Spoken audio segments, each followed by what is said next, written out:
Assalomu alaykum hammaga. Bugun sotuvimizda Aito M7 mashinasi Huawei kompaniyasiga tegishli 6 ta o'rindiqli gibrid motorda 360 kameralari bor. Massaj sideniya, abduf abagreiflari mavjud.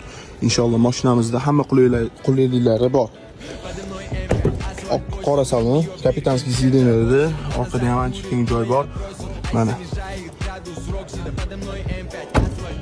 Orqalari ham juda ham chiroyli. Bu mashina yetishligi bo'yicha Li7 ga konkurent bo'la oladi. Inshaalloh o'zingizlar ham bitta haydab ko'rsanglar bo'ladi. Indeks bozorida turibdi, mashina nalichida nominglarga chiqadi. Mana bu yerda Alicantaralari bor. Bu oranjiy salon ekan. Mana. Aka olish kerak, haydash kerak. 33 ming baholaymiz. Qolgan joylarda bundan ancha qimmat ekan. Bunaqa narx yetishligi bo'yicha bozorda umuman topilmaydi, faqat bo'ladi. Optikalarni qarang. Pastda telefon nomeri yozib qoldiraman. Telefon nomeriga telefon qilib bemalol baraka qilsanglar bo'ladi. Mashina lekin vahshiy, dodda xo'jasiga.